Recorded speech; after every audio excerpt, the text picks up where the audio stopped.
ভক্ত কৃষ্ণদাস কবিরাজ গোস্বামীপাদ অষ্টকালীন লীলার কথা বর্ণন করে গিয়েছেন। শ্রীধাম গিরিরাজ গোবর্ধন তটের মানসী গঙ্গার তীরে তিনি অবস্থান করতেন। আমাদের এই 8টি লীলাকে অষ্টকালীন লীলা যে বলা হয়, তার মধ্যে 3টা 36 মিনিট হইতে ঘুরে এই সকাল 6টা পর্যন্ত যে লীলা হয় তাকে নিশান্ত লীলা বলা হয়। এই নিশান্ত লীলাতে আমরা কুঞ্জভঙ্গ আদি ভগবানের লীলাকথা আস্বাদন করে থাকি। এই কুঞ্জভঙ্গ লীলাটি 2 স্থানে হয়, যেমন নবদ্বীপ ধামে হয়, তেমন শ্রী বৃন্দাবন ধামে। শ্রীধাম নবদ্বীপ ধামের কথা আলোচনা হয়েছে আগে, বৃন্দাবনেরটা পরে। কারণ গৌর মণ্ডল ভূমি যাওয়া জানে চিন্তামণি, তার হবে ব্রজভূমি বাস। এই জন্য আগে গৌর মণ্ডল, তারপরে শ্রীধাম বৃন্দাবনে আমাদের প্রবেশ করতে হয়। প্রতিটা লীলার ক্ষেত্রে এইভাবেই বর্ণন করে গিয়েছে। আমাদের মহাজনের পদ বর্ণন অনুসারে আজ আমরা সেই কুঞ্জভঙ্গ লীলার কথা আস্বাদন করব। আসুন প্রথমে আমরা প্রবেশ করি শ্রীধাম নবদ্বীপে।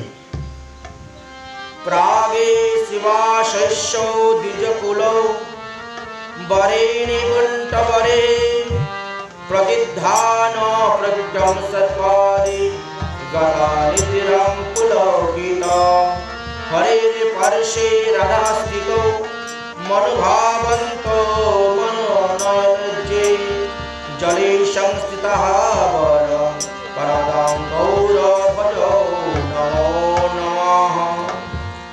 যিনি নিশান্ত শিবাশিনী পুষ্প উদ্যানে পক্ষীগণের কলকুঞ্জন শ্রবণ করে নিদ্রাভঙ্গে ব্রজভাবে পুলকিত হয়েছিলেন, যার চিত্ত নিকুঞ্জ মন্দিরে শ্রীকৃষ্ণের পাশে শ্রীমতী রাধারানী স্থিতির অনুভবে নয়ন ধারায় যিনি স্নাত হয়েছিলেন। হে মন, তুমি শুদ্ধ কনক কান্তি শ্রী গৌর সুন্দরকে ভজন করো। বলো গৌরাঙ্গ মহাপ্রভু কি। এই যে কুঞ্জভঙ্গ লীলা, এই কুঞ্জভঙ্গ লীলা আস্বাদন করবে কারা? এক হলো সাধক দেহ, দ্বিতীয় হলো সিদ্ধ দেহ। যদি সাধক দেহ সিদ্ধ দেহ গুরুদেবের কাছ থেকে না পাওয়া যায়, তাহলে এই লীলার অনুভব হবে না। মনোরঞ্জন দৃষ্টি নিয়ে যদি লীলাকে আস্বাদন করা যায়, তাহলে সেখানেও অপরাধ এসে যায়। তাহলে সাধক দেহ বা সাধিকা দেহ, যারা পুরুষ লোক গুরুদেবের কাছ থেকে দীক্ষা প্রাপ্ত হয়ে সাধক দেহ পেয়েছে, বা যারা মহিলারা সাধিকা দেহ প্রাপ্ত হয়েছে, তাদের এই লীলা অনুভবের বিষয়বস্তু, অন্যের নয়। তাই গুরু প্রদত্ত প্রথমে একাদশ ভাবযুক্ত দেহটাকে আপনারা নিজেরা চিন্তা করুন, সেইভাবে ভাবিত হন। নবদ্বীপে মহাপ্রভুর শয়নশোভা দর্শন করার জন্য প্রস্তুত হন। নবদ্বীপে কোথায় মহাপ্রভুর শয়নশোভা? শিবাস পণ্ডিতের গৃহটি কোথায় ছিল? বললেন যে সুরধনী গঙ্গার তীরে বেষ্টিত চিন্ময় শ্রীধাম নবদ্বীপ। আমরা জানি যে নবদ্বীপ হেনগ্রাম ত্রিভুবনে নাই, তন্মধ্যে মহাপ্রভুর আলয় আছে। তার ঈশান কোণে শিবাস পণ্ডিতের আলয়।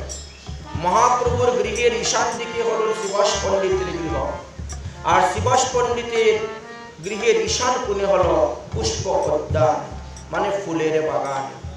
শিবাসের সেই ফুলের বাগানেই মহাপ্রভু কীর্তন করতেন। একেবারে গঙ্গা নদীর তীর পর্যন্ত বিস্তৃত, আর সেই বাগানে 6 ঋতু সর্বদা অবস্থান করেন। যদিও আমাদের প্রতি 2 মাস পর পর ঋতু পরিবর্তন হয়, কিন্তু শিবাস পণ্ডিতের পুষ্প উদ্যানে প্রতিদিন 6 ঋতু বর্তমান থাকতেন। সেই উদ্যানে রয়েছে মহাপ্রভুর আলয়, নিত্যানন্দ প্রভুর বিশ্রামগার, অদ্বৈত প্রভুর বিশ্রামগার। এই ঘরগুলি চৌদিকে মণ্ডপ, নানা মণিরত্নে খচিত। বাগানের ঠিক মাঝখানে হলো শ্রীমৎ মহাপ্রভুর কুঞ্জ। মহাপ্রভু যে গৃহে বিশ্রাম করেন সেটা হলো হেমকান্ত মণিময় মণ্ডপ। মহাপ্রভুর দক্ষিণে শ্রীমৎ নিত্যানন্দ প্রভুর শয্যা আলয় আছে, মণ্ডপ আছে। যেটাকে সূর্যকান্ত মণির মণ্ডপ বলা হয়। নিত্যানন্দ প্রভুর উত্তর দিকে শ্রী অদ্বৈত প্রভুর চন্দ্রকান্ত মণিময় একটি মণ্ডপ বিরাজ করিতেছে।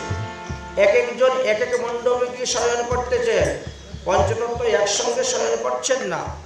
প্রতি মণ্ডপে চতুর্দিকে দ্বার সমূহ অবস্থান করিতেছে, বন্ধন মালা সুশোভিত হয়ে আছে এবং পুষ্পমালার শোভা পাইতেছে। বিবিধ মণিখণ্ডিত দেওয়াল সমূহ সেই কান্তি দ্বারা ঝলমল করে উঠতেছে। তার মধ্যেই তারা বিশ্রাম করতেছে। আচ্ছা, গৃহের মধ্যে কি আছে? বলছে গবাক্ষ আছে, অর্থাৎ দরজা জানালা সবই আছে। কপাট সমূহ দেখতে অত্যন্ত সুন্দর এবং তার উপরে কি আছে? স্বর্ণ কুম্ভ, চক্র, ধ্বজ, পতাকা ইত্যাদি শোভা পাচ্ছে। শ্রীবাস পণ্ডিতের নাম সংকীর্তনের নৃত্য গীত করে রজনীতি মহাপ্রভু নিজ নিজ মণ্ডপে গিয়ে শয়ন করেছিলেন। অর্থাৎ আমরা জানি যে শ্রীবাস পণ্ডিতের গৃহ এবং অদ্বৈত প্রভুর গৃহে দুই স্থানে মহাপ্রভুর নাম সংকীর্তনের মহিমার কথা আস্বাদন করা যায়, কিন্তু শ্রীবাস পণ্ডিতের গৃহেতেই অধিক। তাই শ্রীবাস পণ্ডিতের গৃহে রাত্রে কীর্তন করার পর সেই পুষ্প উদ্যানে গিয়ে শয়ন করলেন। প্রভুর পরিকরগণ যারা ছিলেন প্রত্যেকের নিজ নিজ গৃহেতে গিয়ে প্রভুর সেখানে গিয়ে তারা শয়ন করেছেন। মহাপ্রভুর মন্দিরের পূর্ব দিকে গদাধর পণ্ডিত, তার পূর্বে শ্রীবাস পণ্ডিত, তার পূর্বে হরিদাস ঠাকুর স্ব ভক্তগণ বিরাজমান ছিলেন। মহাপ্রভুর মন্দিরের দক্ষিণ দিকে স্বরূপ দামোদর, তার দক্ষিণে অষ্টমহান্ত গৃহ ছিল। মহাপ্রভুর মন্দিরের পশ্চিম দিকে নরহরি সরকার, মুরারি প্রভৃতি ভক্তগণ ছিলেন। মহাপ্রভুর মন্দিরের উত্তর দিকে শ্রী রূপ সনাতন আদি অষ্ট কবিরাজ নিজ নিজ গণ সহিতই সেখানে শয়ন করে আছে। ঠিক তেমনি ভাবে নিত্যানন্দ প্রভুর মণ্ডপের পূর্ব দিকে বীরচন্দ্র প্রভু শয়ন করেছেন। নিত্যানন্দ প্রভুর মণ্ডপের দক্ষিণ দিকে রামদাস পণ্ডিত শয়ন করেছেন এবং উদ্ধারণ দত্ত শয়ন করেছেন। নিত্যানন্দ প্রভুর উত্তর দিকে ধনঞ্জয় পণ্ডিত আর আমাদের যারা গুরুবর্গ আছেন তারা সবাই শয়ন করে আছে। অতঃপর অদ্বৈত প্রভুর কথা বলছি। অদ্বৈত প্রভুর মণ্ডপের চারপাশে চারজন, যেমন পূর্ব দিকে অচ্যুতানন্দ, দক্ষিণ দিকে যদুনন্দ, এইভাবে ক্রম অনুসারে সবাই শয়ন করে আছে। আমরা যারা সাধক দেহ নিয়ে নবদ্বীপের কথা চিন্তা করি, আমাদেরকে প্রথম কি করতে হয়? আমরা ঘুমের থেকে উঠে প্রথমে স্নান তিলক করে শ্রী গুরুদেবের কাছে যাওয়া হয়। শ্রী গুরুদেবকে দণ্ডবত প্রণাম করে গুরুদেবকে জাগিয়ে গুরুদেবকে হস্তমুখ প্রক্ষালন করিয়ে তারপরে সেখান থেকে গুরুদেবকে সঙ্গে করে নিয়ে আমরা সেই পুষ্প উদ্যানে যাই মহাপ্রভু শয়নকে ভঙ্গ করার জন্য। গুরুদেবের হাতে একটি পুষ্পময় থালি এবং ভক্তের হাতে একটি পুষ্পময় থালি, দুটো থালি নিয়ে যাওয়া হয় পূজা করার জন্য। সাধক শ্রীমৎ মহাপ্রভুর মণ্ডলে যাবেন আর সেখানে গিয়ে প্রথমে কি করবেন? স্বর্ণ ঝাড়ু দিয়ে সেখানে ঝাড়ু দিবেন। ঝাড়ু দেওয়ার পরে সংক্ষিপ্ত স্থান পরিষ্কার করার পরে সেটা মুছবেন। পূর্ব দিকে বারিন্দাতে সেইভাবেই তিন প্রভু বসার জন্য একটি স্থান তৈরি করবেন। গৌরাঙ্গ, নিত্যানন্দ, অদ্বৈত এই তিন প্রভু যে সেখানে বসবেন ঘুমের থেকে ওঠার পরে সেটার ব্যবস্থা করে রাখতে হবে। তারপরে তাদের পাদপ্রক্ষালন, হস্তমুখ প্রক্ষালন, সুবাসিত জল রাখতে হবে, তারপরে বস্ত্র রাখতে হবে এবং ভোগ দেওয়ার দ্রব্য, আরতি করার দ্রব্য সমস্ত সাজিয়ে তারপরে আমাদের এই মহাপ্রভুর কুঞ্জভঙ্গ জন্য যাওয়া হয়। তার প্রথমেই কি করেছেন পদকর্তা? আমাদেরকে দেখালেন যে প্রথমে কুঞ্জের শোভার কথা বর্ণন করেছেন।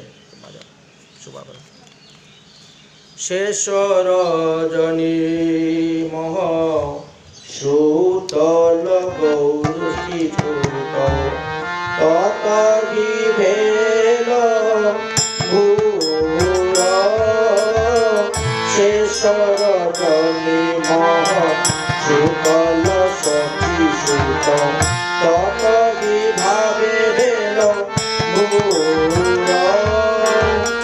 সপন জাগরণ কি দুহনাহি সমজহি সপন জাগরণ কি দুহনাহি সমজহি নয়ন আনন্দিত ले हो नयन आनंदित ले हो अनुमाने बुझिया रंग सदक अनुमाने बुझिए रंग सदक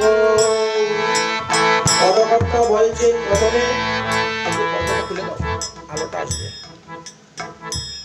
পদকর্তা বলছেন যে মহাপ্রভু যেভাবে শয়ন করে আছেন বাস্তবে তিনি শয়ন করে আছেন না জাগরণ অবস্থায় আছেন সেটা আমরা বুঝতে পারছি না জাগরণ অবস্থায় না শয়ন করে আছে তাই মহাপ্রভুর পুলকিত অঙ্গ দর্শন করে ভক্তগণ আনন্দিত এদিকে পক্ষীগণ কুঞ্জন করতে শুরু করে দিয়েছেন মহাপ্রভু ধীরে ধীরে উঠে বসতেছেন এদিকে কি হয়েছে বৃন্দাবনের মধুস্মৃতি স্মরণ করিয়া মহাপ্রভু মনে মনে স্মরণ করতেছেন শ্রীধাম বৃন্দাবন লীলা তখন ভক্তরা যাচ্ছেন অর্থাৎ সাধক দেহ যাচ্ছেন মহাপ্রভু স্বয়ংসেবা দর্শন করার জন্য তাহলে বারিন্দার জানালা দিয়ে বা ভূবাক্ষ রাস্তা দিয়ে নয়ন প্রক্ষালন করে তারপরে তারা দর্শন করতেছেন মহাপ্রভুর স্বয়ংসেবা শ্রুতি আছে গৌরা চাদর শয়ন মন্দিরে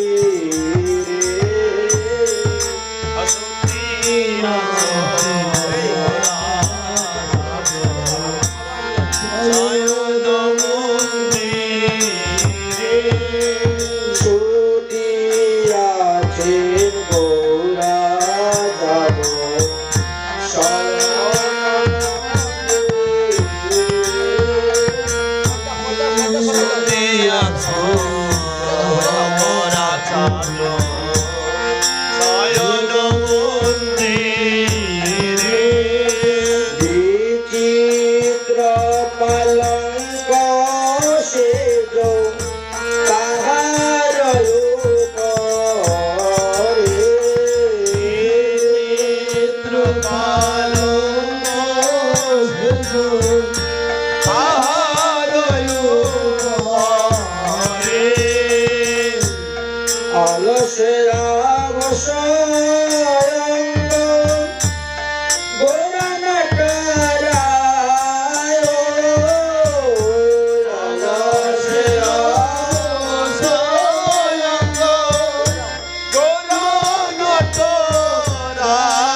শ্রী গৌরাঙ্গ মহাপ্রভুর মহিমা পালনকে ঋতুগণ অবস্থান করতেছেন। মহাপ্রভুর পালঙ্কের মধ্যে যে বিছনা চাদর ছিল সেটা দুগ্ধ ফেনার ন্যায় সজ্জাটি ছিল। সুসপ্ত হেমসপ্ত অঙ্গের ছটা মহাপ্রভু, আজানু লম্বিত বাহু আর বদন কমল যেমন আয়নার মতন অরুণ বসন উত্তরী পরিধান করিয়া আছেন, বড় শোভা পাচ্ছেন। মহাপ্রভুকে দর্শন করতেছেন বারিন্দার জানালা দিয়ে। কি হচ্ছে? অস্ত্র পুলকাতি সাত্বিক ভাবে দেখতেছেন মহাপ্রভু ব্রজের ভাবে নিকুঞ্জ সুধারস আস্বাদন করতেছেন। নিকুঞ্জের নায়ক যেমন শ্রীকৃষ্ণ, নায়িকা হলেন শ্রীমতী রাধারানী, ঠিক তেমনি ভাবে রাধা মাধবের শয়নসজ্জা মহাপ্রভু যেভাবে শয়ন স্মরণ করতেছেন সেইভাবেই তিনি অঙ্গভঙ্গি করে তিনি শয়ন করে আছেন। ভক্তবৃন্দগণ সেখানে গিয়ে উপস্থিত হয়েছে, মহাপ্রভুকে দর্শন করে দেখছেন বেলা আর বেশি নয়, তাই মহাপ্রভুকে জাগাতে হবে। এই জন্য তারা মহাপ্রভুর কাছে গিয়ে উপস্থিত হয়েছেন, জাগো প্রভু জাগো, কারণ এখান থেকে গিয়ে প্রত্যেককে আবার নিজ নিজ গৃহীতে শয়ন করতে হবে। তাই ডাকতেছেন, হে প্রভু আপনার জননী এখনই যাবেন আপনাকে ঘুম থেকে তোলার জন্য, অতএব আপনি শ্রীবাসের পুষ্প উদ্যান ত্যাগ করে আপনি স্বয়ং স্বভবনে গিয়ে শয়ন করুন। পদকর্তা বলছেন, উঠো উঠো গৌরা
বলছেন, হে প্রভু তোমার দর্শন লালসায় তোমার প্রিয় ভক্ত নিত্যানন্দ, তোমার প্রিয় ভক্ত অদ্বৈত প্রভু, স্বরূপাদি ভক্তবৃন্দগণ তোমার জাগরণের অপেক্ষায় তারা বসে আছেন।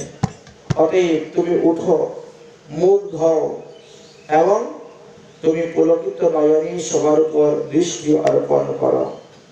সেই কথা শুনে মহাপ্রভু এবার শয়নসজ্জা ত্যাগ করে ওঠার জন্য প্রস্তুত হলেন, কিন্তু চোখ খুলতে পারতেছেন না। চোখের মধ্যে সেই লীলাটি বারবার ভাসতেছে। তাই পদকর্তা বলছেন, জাগিয়া বসিলেন প্রভু রত্ন সিংহাসনে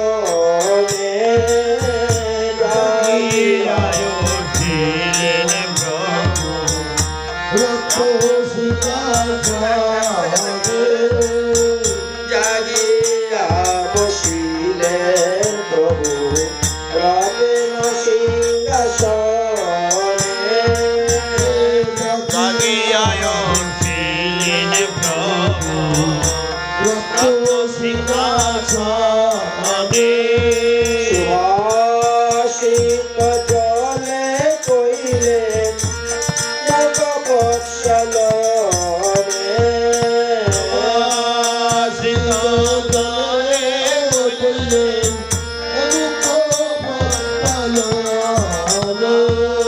অদ্বৈত জাগিয়া নিত্য নন্দরে জাগায় অদ্বৈত জাগিয়া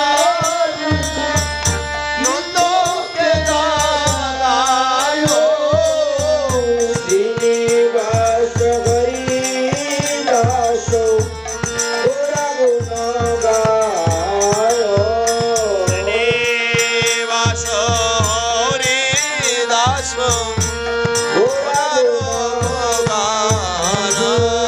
মামে প্রিয় গদাধর দক্ষিণে নিতাই মামে প্রিয়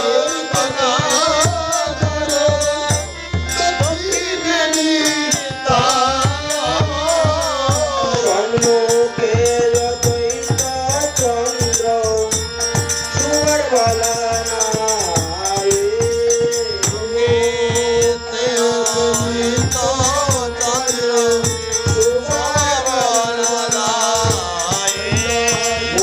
মুকুন্দ শ্রীনর হরি আনন্দে বিমূঢ় মুকুন্দ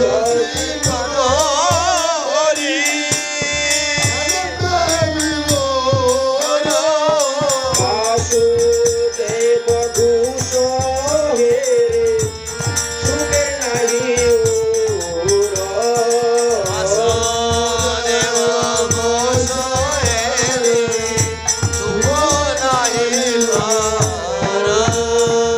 মহাপুরু যখন শয্যা ত্যাগ করে বসলেন তখনও তিনার সিধা বৃন্দাবন নিকুঞ্জের শ্রী শ্রী রাধা মাধবের রাসলীলার কথা মনে পড়ে সেইভাবে বিমূঢ় হয়ে মধুস্মৃতিতে নয়ন কমলকে অশ্রুধার প্রভাবিত করছে আর ঘন ঘন নিঃশ্বাস ত্যাগ করতেছে যেন শ্যার্ণ মেরুতে মন্দাকিনী প্রবাহিত হইতেছে নিঃশ্বাস প্রশ্বাসে রয়েছে ঘন ঘন অনুরাগে অরুণ বর্ণ হয়ে উঠেছে মহাপ্রভুর নয়নের যুগল এই জন্য মানুষ ভগবতটা কি বলছে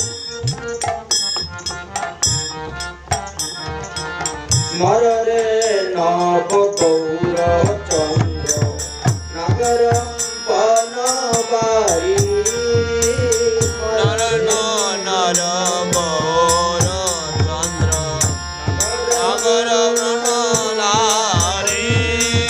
নদিয়া ইন্দ্র করুণা সিন্ধু নদিয়া ইন্দ্র করুণার সিন্ধু ভক্ত বৎসলকারী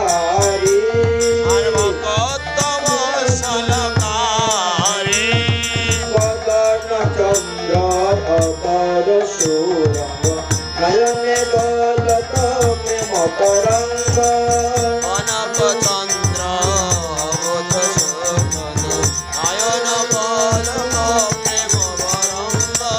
চন্দ্রকোটি ভানুকোটি মুখশুভা বরিয়ারি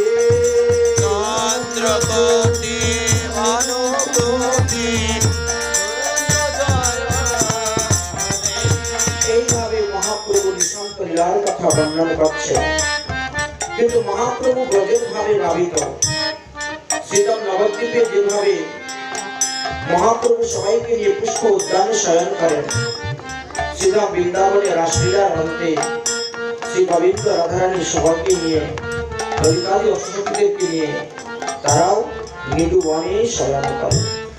বৃন্দাবনে 12টি বন, 32টি উপবন, এক এক বনে এক এক দিন রাসলীলা করে গিয়েছেন। রাসলীলা নিত্য এবং নৈমিত্তিক দুইভাবে হয়ে থাকে। চিন্ময় মধুর ধাম শ্রীরাম বৃন্দাবন, সর্ব অঙ্গ শ্রী গোবিন্দ, গোবিন্দ সেই স্থানে সর্বদা বিরাজ করেন। যমুনার তীরবর্তী স্থানে সেই নিরুবন বা নিকুঞ্জ বন অবস্থান করতেছে। সমস্ত রজনীতে রাসলীলা করেছেন। তারপরে সেইখানে সখীদেরকে নিয়ে যদিও শয়ন করেন, কিন্তু প্রত্যেকের শয়নালয় আলাদা আলাদা, একই জায়গাতে সবাই শয়ন করছেন না। ওরা কথা বলছেন, রাস জাগরণে নিকুঞ্জ ভবনে আলয় আবেশ করে, রাস জাগরণে নিকুঞ্জ ভবনে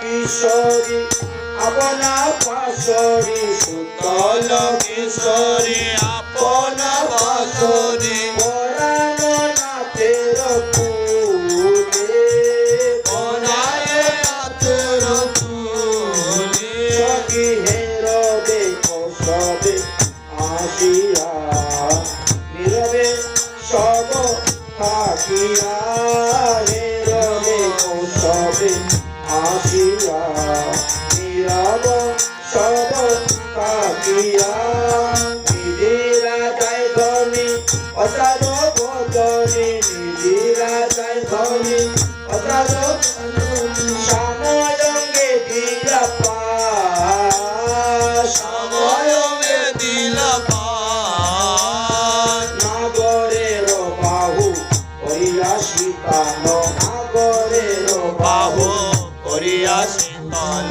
বিতানে বসন ভূষা, বিতানে বসন সুন্দা, নিশিতে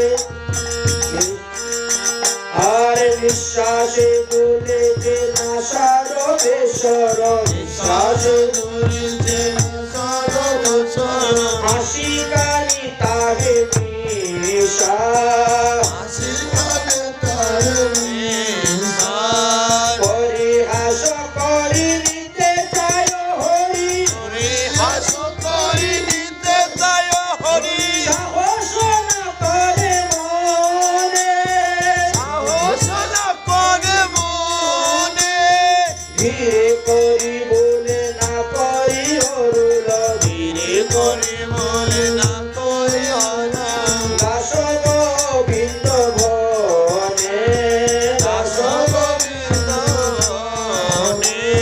শ্রীরাম নবদ্বীপে আমরা যেভাবে মহাপ্রভু শোভা দর্শন করতে ভক্ত শতগ্রহ গিয়েছিলেন, শ্রীরাম বৃন্দাবন ধামেতে ঠিক এমনি ভাবে গুরু মহারাজের দেওয়া একাদশ যুক্ত ভাব দেহ কান্তিকে ধারণ করে গুরুদেবীকে সঙ্গে করে নিয়ে সেই পুষ্প উদ্যানে গিয়ে প্রবেশ করা হয়, মৃদুবনে নিকুঞ্জ বনে।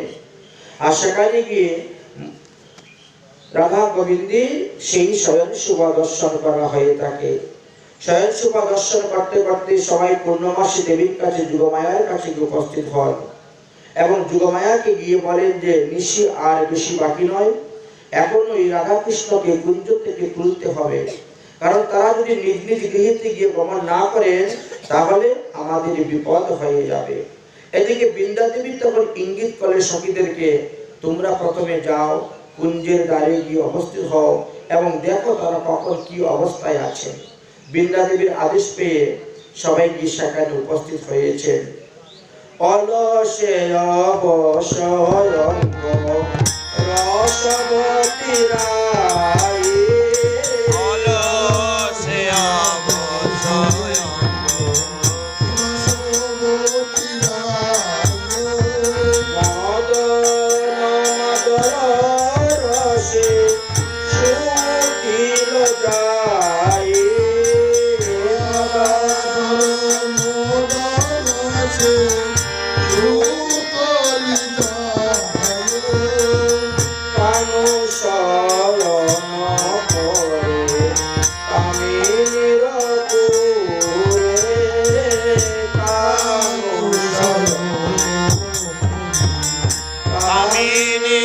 কুলে চাঁদ লাগাই জন রহিল চকুরে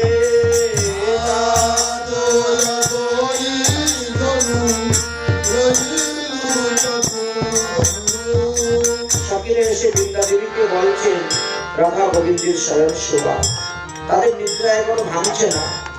এই জন্য বৃন্দা দেবী সুখসারীকে আদেশ করলেন, যাও তোমরা গিয়ে আগে কুঞ্জন করো, রাই কানুকে জাগাও।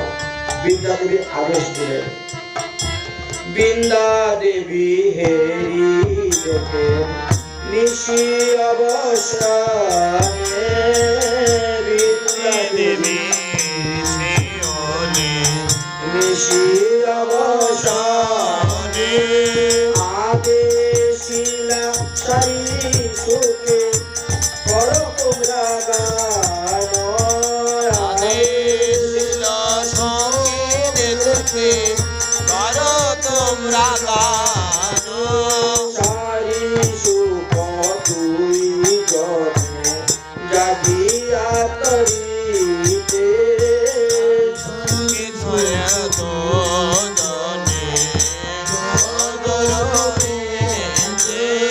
রাই কানো জাগাইতে নাকি মরণীতে,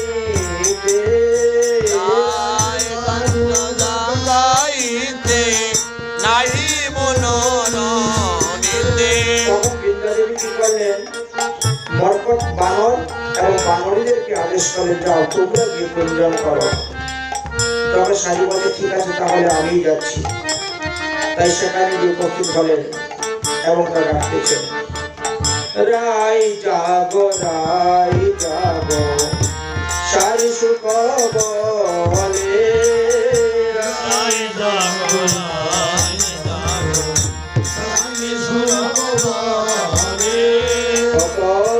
নিজেরা যাও হে কালো মানিকের কুলে,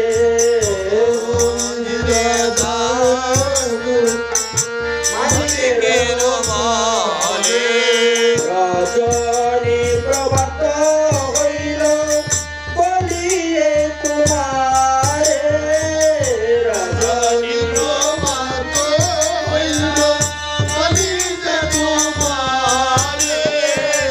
অরুণ কিরণ হেরি প্রাণ কাপে ডরে,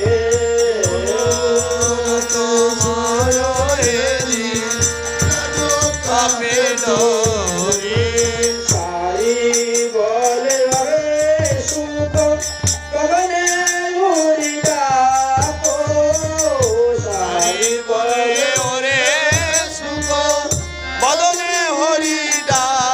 নব জলধর হয়ে অরুণের ডাকো,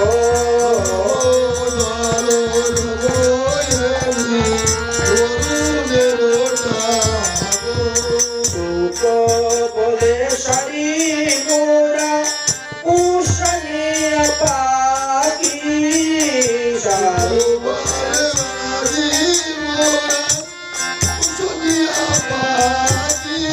জাগাইলে না জাগে রাই ধর্ম কর সাকি,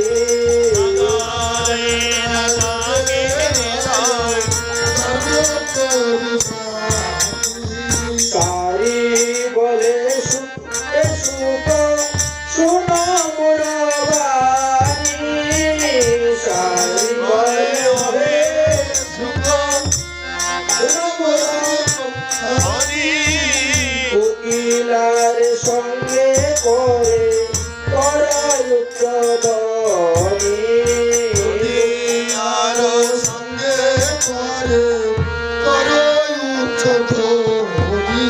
সুখ বলে কেন মোর নাম দক্ষ বিচক্ষণ তুইল, সুখ বলে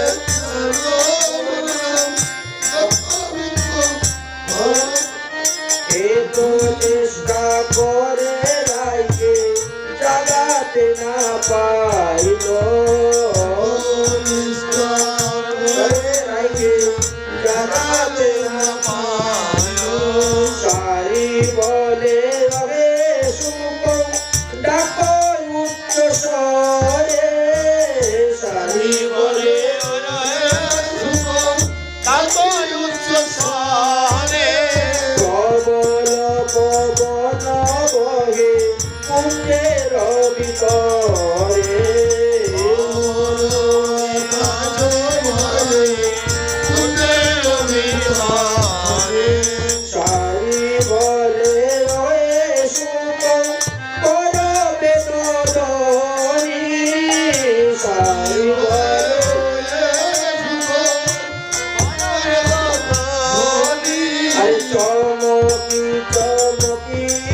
উঠলেন রাধা বিনোদিনী। কি সমুখী লাগলেন রাধা বিনোদিনী। সারি দুঃখ দুহি মিলি করে উচ্চ ধ্বনি, সারি সুখ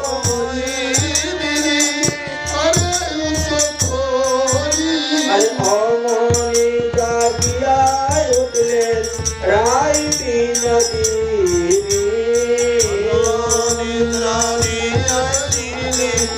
তাই বিনোদিনী গিরিরা রয়ালসে রাখি মেলিতে না পারে, মেলাতে না পারে। হেলিয়া দুলিয়া পরে সামনাগরের কুলে, লিয়া দুলিয়া পড়ে সামনাগরের কোলে। জাগিয়া সুন্দরী রাধে স্বচ্ছ পান চায়, জাগিয়া সোনাপনে সোনাপনে যায়। ধীরে ধীরে পদ চাপে বন্ধুরে জাগায়, ধীরে ধীরে পদ চাপে বন্ধুরে লাগায়। বিদ্যাপতি কহে পাদ গেল নিজ ঠাই, বিদ্যাপতি কহেনে সাধু গেল নিজ ধানে। অরুণোদয় হইল চল গৃহে যাই, অরুণোদয় হইল চল গৃহে যাই। তাহলে দেখা গেল বিদ্যাদেবীর আদেশ ছাড়া রাধা গোবিন্দকে জাগানো যায় না। ঠিক তেমনি ভাবে আমরাও যখন মঙ্গলারতি করতে যাই তখন গুরুদেবের আদেশ নিয়ে নবদ্বীপে মহাপ্রভুকে জাগাতে হয়, আর গুরু মন্দিরের আদেশ নিয়ে বৃন্দাবনে রাধা গোবিন্দকে জাগিয়ে আমাদের পুজো করতে হয়, সেবা করতে হয়।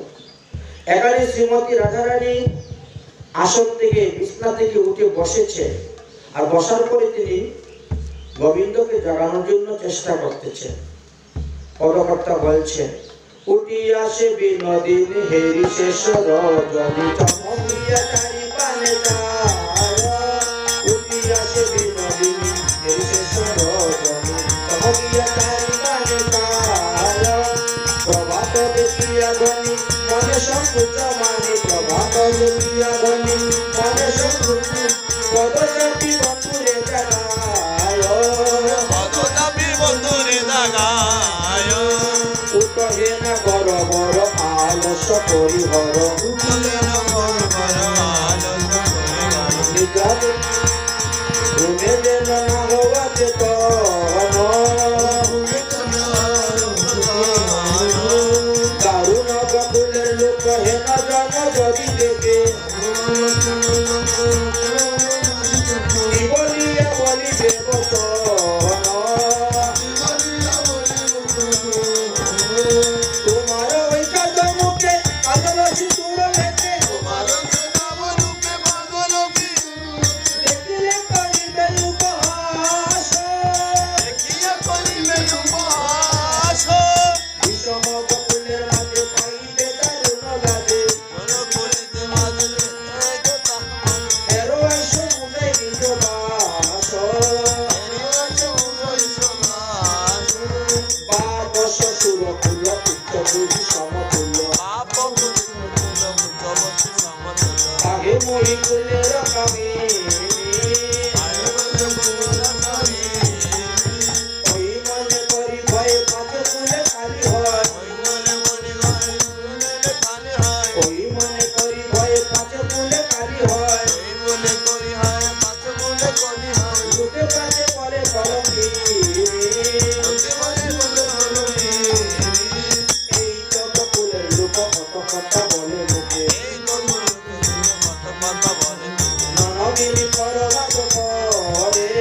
চরণ পায়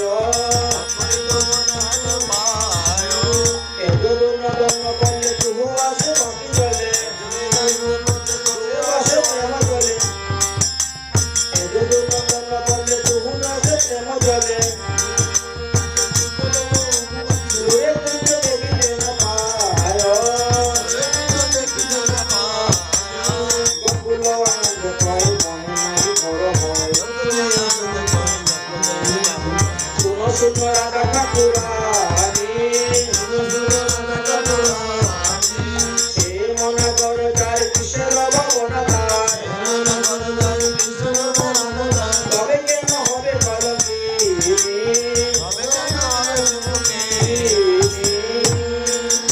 শ্রী গোবিন্দ এখনো ঘুমের থেকে উঠছেন না আর রাধারানী বারবারই অনুরোধ করছেন পদকর্তা বলছেন তুমি ভয় পেও না যিনি শ্যামনগর যার আছে তার কোনো ভয় নেই তাকে কেউ কলঙ্কিনী দোষ দিতে পারবে না প্রভুদেব দিচ্ছেন কিন্তু মহাপ্রভু মতনেই শ্রী গোবিন্দ ও নিদ্রায় আলস আছেন শ্রী শ্যামসুন্দর নিদ্রা হইতে উঠে বসলেন সোয়াঙ্গনে পিয়াজি অর্থাৎ রাধারানী কুলে তুলে নিয়েছেন বস্ত্র দিয়ে মুখ মুছিয়ে দিয়েছেন আর তারপরে বলছেন তোমার অঙ্গের মধ্যে দেখো সিঁদুর লেগে আছে কুমকুম লেগে আছে এগুলো আমি মুছিয়ে পরিষ্কার করে দেই না হলে লোকে কি বলবে বা আর আমি যখন যাব তখন লোকে যখন দেখবে বেলা তো হয়ে গেছে তখন তারাই বা কি ভাববে তাই তুমি তাড়াতাড়ি নিদ্রা থেকে ওঠো একটা কাশির দেওয়া হবে উঠিয়া না গর গর নিদ্রার আলসে উঠিয়া না নিদ্রার আলসে উঠিয়া কি দুলু দুলু কিয়া নগালি সে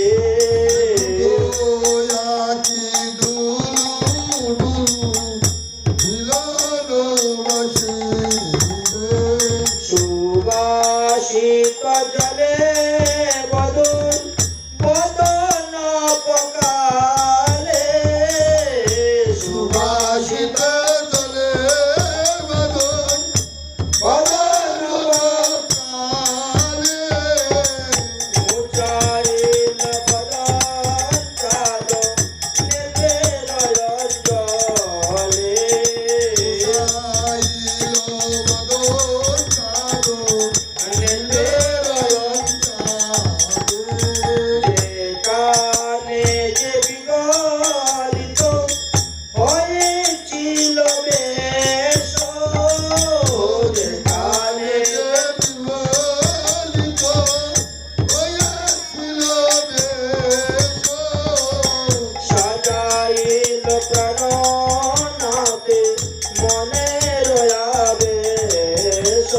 সখীগণ বসনে বসন ঢেকে বদন ঢেকে আবৃত করে সজল ভাবে তিনারা কুঞ্জের মধ্যে প্রবেশ করলেন।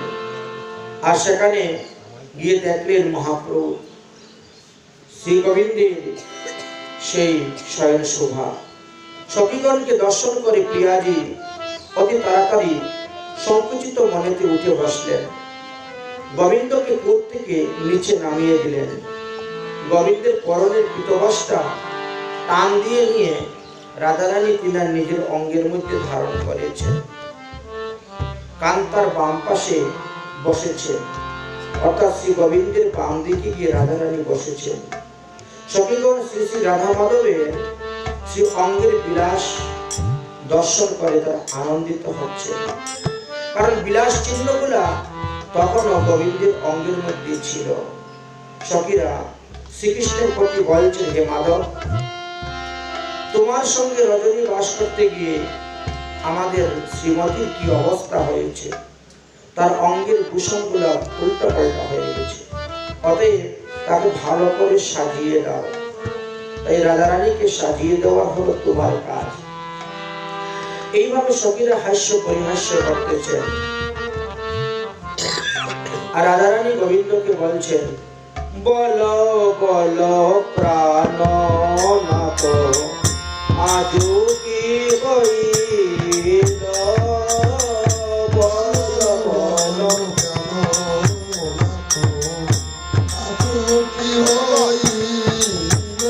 আমি কেমনে যাইব ঘরে নিশি পুষাইল,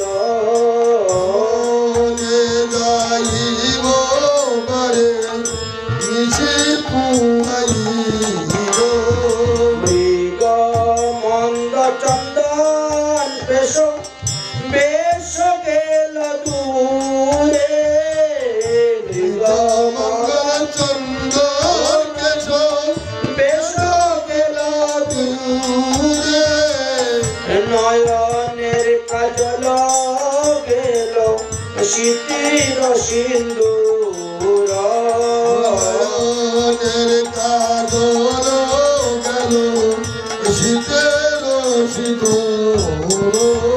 যতনে পরাব মুরে নিজ আবরণ, যতন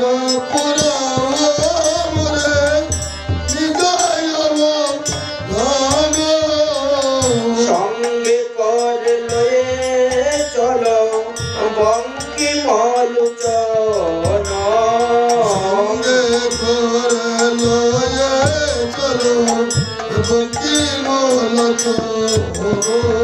শ্রীমতী রাধারানী বলছেন, নিশি অবসান হয়ে গেছে, সূর্য উদয় হয়ে গেছে, এখন আমি গৃহে যাবো কেমন করে? আমাকে দেখলে পরে লোকে রাধা পড়াও কিনি বলবে, তবে তোমার বসন আমাকে পড়াও, আমাকে পুরুষ বেশে সাজাও, আমার হাতে বাঁশি দাও, আমার মাথায় চূড়া বেঁধে দাও। কেউ যদি জিজ্ঞাসা করে তুমি বলবে আমার এক সখা আমার সঙ্গে যাচ্ছে। এইভাবে আমরা বৃন্দাবনের নিধুবন থেকে আমাদেরকে দুমন বন পর্যন্ত যেতে হবে। এই দুমন বনটা নন্দগ্রাম হইতে 2 কিলোমিটার দূরে অবস্থিত। শ্রীধাম বৃন্দাবন হইতে নন্দগ্রাম পর্যন্ত রাধা গোবিন্দ সখীগণ একসঙ্গে যান। আর সেখানে যাওয়ার পরে নন্দগ্রামে কৃষ্ণ চলে যান আর রাধারানী চলে যান যাবতে।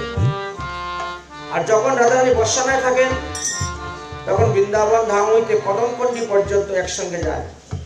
সেখান থেকে রাধারানী বর্ষানায় চলে যান, কৃষ্ণ নন্দগ্রামে চলে যান।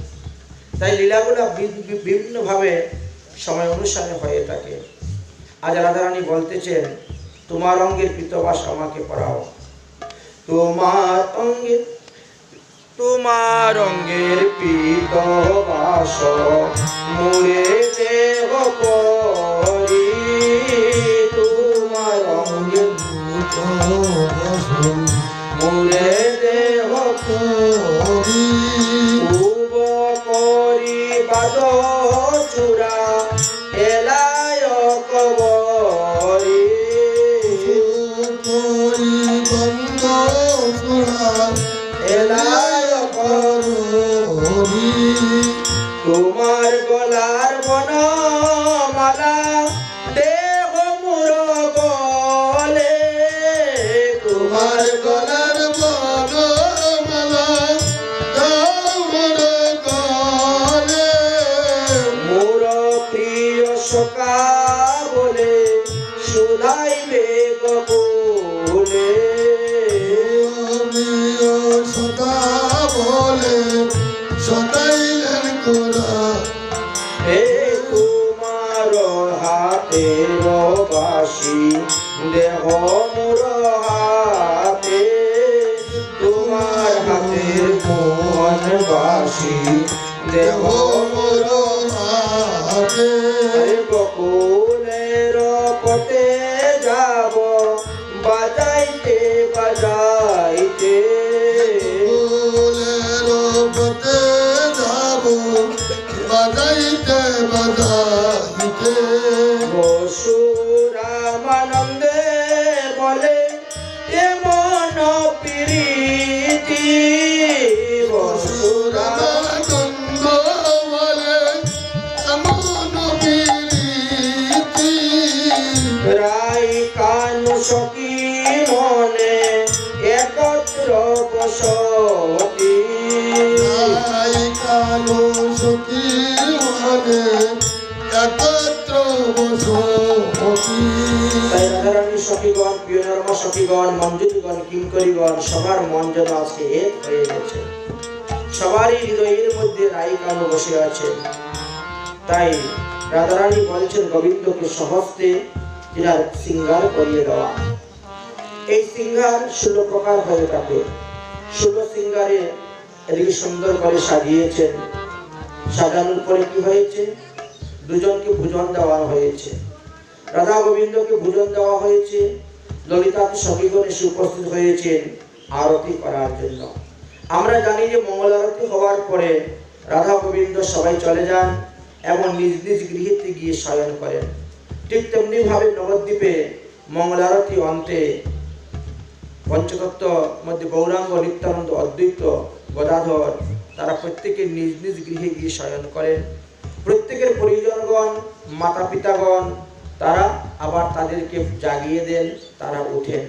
এই জন্য তারপরের ঘটনাগুলো আমাদের 6টা থেকে 6টা 24 মিনিটের মধ্যে আস্বাদন করতে হয়। যাই হোক, এদিকে শ্রীমৎ মহাপ্রভু শ্রীধাম নবদ্বীপে উঠে বসেছেন। ভক্তগণ বুঝতে পারলেন, তাই মহাপ্রভুকে প্রথমে রত্ন সিংহাসনে বসিয়ে সেবা দিলেন।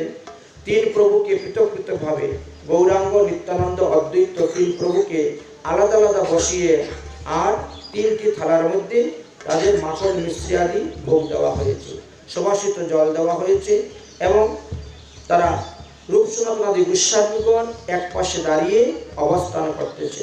মহাপ্রভুর ভোজন সমাপ্ত হওয়ার পরে ইঙ্গিত বুঝে সখী কি করলেন?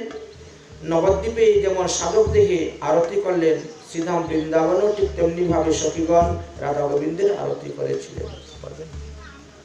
তারপরে মঙ্গল আরতি গৌর কিশোর,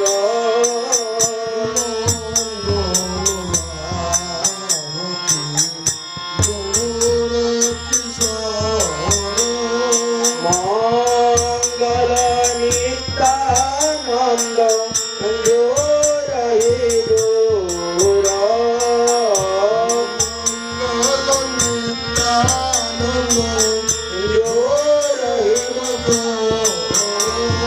মঙ্গল শ্রিয় দৈত ভক্ত কিশোরে, মঙ্গল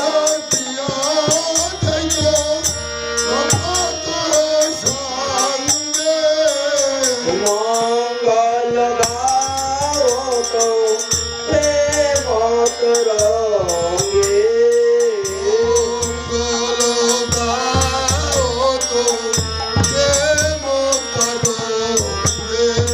মঙ্গল বাদত ফুল করতাল,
যুগল কিশোর মঙ্গল সখী গণ জোড়ারি জোড়া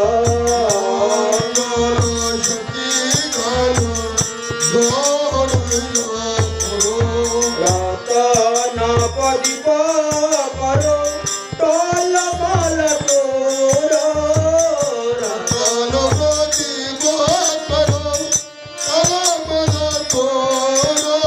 ঝলকত বিজু মুখ সে মসুর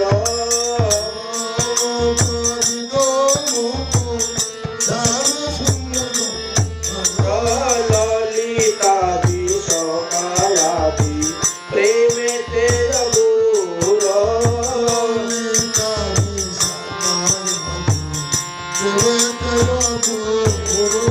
করি নিরমঞ্চন দুবে তুবুর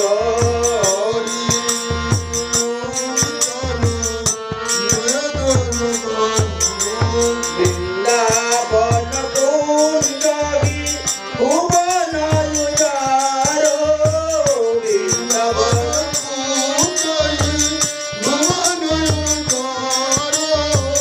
মূরতি মনোহর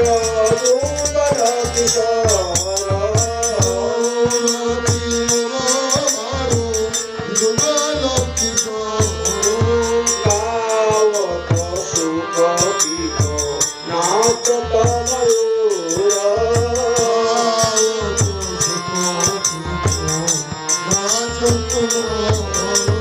চাররূপে কি মুখ নিরকেশ গৌর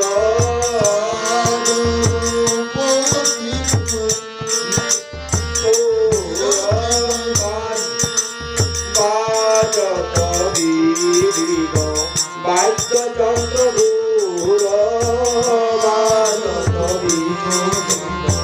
বাদ্যযন্ত্র সেমানন্দ মনানন্দে বাজায় জয় তুর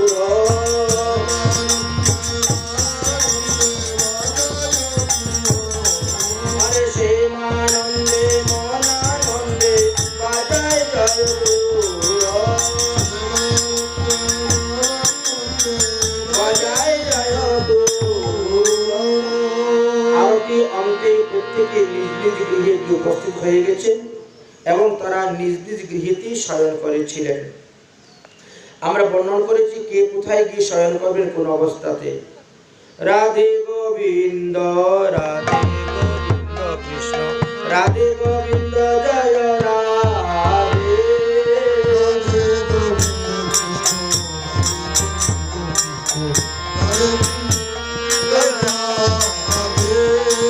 জয় রাধে জয় কৃষ্ণ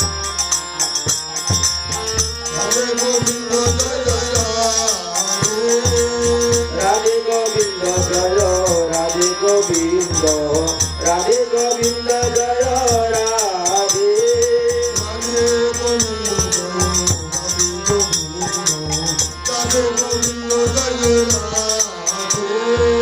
শোভানু নন্দিনী শ্রীনন্দ নন্দন সকল গুণ রাগারে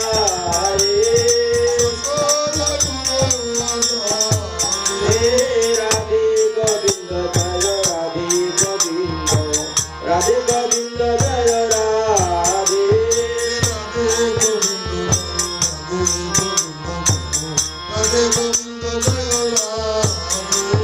ভোর সময় কালে কুকিলা ডাকে ডালে ভোর মোরা হরি গুণ গায়ে হে রাধে গোবিন্দ জয় রাধে গোবিন্দ রাধে গোবিন্দ জয় রাধে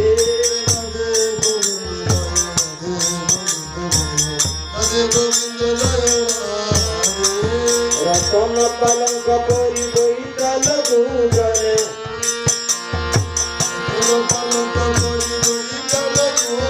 বহুমুখ সুন্দর সাজে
স্বামীর করে মোহন মুরলী রাই করে কীর্তন সারে স্বামীর কীর্তনে বচনে বিরাজে রাই করে কিঙ্কিণী বাজে যুগল চরণে মণিময় নপুর রুনু রুনু বাজে সখী মঞ্জুরি যত মঙ্গল গাওত জয় রাধে গোবিন্দ রাধে জয় জয় বিশ্ব ভানু নন্দিনী কানু মন মোহিনী রাধে সুন্দর বদনে অনিন্দ্য লোচনা বঙ্কিল চাহুনি সারে সুপবিপ্র সারি ময়ূর ময়ূরী কুঞ্জ ভবন বরিজারে বিশ্বভানু নন্দিনী রমণী শিরোমণি নব নব সখী গণ মাঝে শ্রী বৃন্দাবনে কুসুম কাননে ভ্রমরী রাধা গুণ গায় রে দীন কৃষ্ণ দাস বনে মধুর বৃন্দাবনে মধুর শ্রী বৃন্দাবনে দীন কৃষ্ণ দাস বনে মধুর শ্রী বৃন্দাবনে যুগল কিশোর যুগ গায় রে যুগল শিবর বীরায় রে। বৃন্দাদেবী দেখলেন রাধা কৃষ্ণ এখনো তারা বাড়িতে রওনা হচ্ছেন না। তখন তিনি বানরীকে আদেশ করলেন, বানরী তুমি উপরে উঠো তো, গাছের উপরে উঠে দেখো তো কেউ আসছে কি না। সেই আদেশে বানরী গাছের উপরে উঠেছেন। অতি দূর থেকে লক্ষ্য করে দেখছেন লাল কাপড় পরা বৃদ্ধ একজন মহিলা হাতে লাঠি নিয়ে আসতেছেন। বানরী বলছেন, দূরের থেকে দেখে তো লোক চেনা যাচ্ছে না, তবে মনে হচ্ছে জটিলা আসতেছে। যেই জটিলা শব্দ নাম শুনেছেন আর সঙ্গে সঙ্গে সবাই যেদিকে পারেন সেদিকে দৌড়তে শুরু করেছেন এবং এইভাবে দৌড়তে দৌড়তে প্রত্যেকের নিজ নিজ স্থানে গিয়ে তারা আবার শয়ন করেছিলেন। এদিকে মহাপ্রভুর শয়ন থেকে জাগানোর জন্য তিনার মাগি উপস্থিত হয়েছে। রাধারানীকে শয়ন থেকে জাগানোর জন্য মুকরাই বুড়ি অর্থাৎ তিনার দিদিমাগি উপস্থিত হয়েছিলেন। যাওয়ার সময় একটা ঘটনা ঘটেছিল কি, শ্রী গোবিন্দের হলুদ বর্ণের উত্তরীটা রাধারানীর গায়ে ছিল এবং সেটাই সেখানে রয়ে গিয়েছিল। সেটা আর তারা নিয়ে আসতে পারেন নাই, ভুলে গিয়েছিলেন তাড়াহুড়োর কারণে। কিন্তু সকালবেলা যখন মুকরাই বুড়ি গিয়েছেন দিদিমা রাধারানীকে জাগানোর জন্য, তখন দরজা খোলার সঙ্গে সঙ্গে রাধারানীর গায়েতে হলুদ বর্ণের সেই উত্তরীটা দেখতে পেলেন। উত্তরীটা দেখার সঙ্গে সঙ্গে তিনি বলছেন, কি এখানে কি কানা এসেছিল, নাহলে কানার গায়ের উত্তরী কেন? সঙ্গে সঙ্গে সখীরা কি করেছেন, রাধারানীর গায়ের হলুদ বর্ণের উত্তরীটা সরিয়ে দিয়ে নীলবর্ণের উত্তরী পরিয়ে দিয়েছিলেন। এটা হলো সখীগণের কাজ, কারণ রাধারানীকে সমস্ত আপদ থেকে বিপদ থেকে বাঁচানোর জন্য এইভাবে করেছিলেন। শ্রীমতী রাধারানী বিরহ ব্যাকুল অবস্থাতে তিনি গিয়ে শয়ন করেছিলেন, তাই সেখানে সখীরা গিয়ে তিনাকে যথার্থভাবে জাগিয়েছিলেন। তারপর আপনার কি গান গান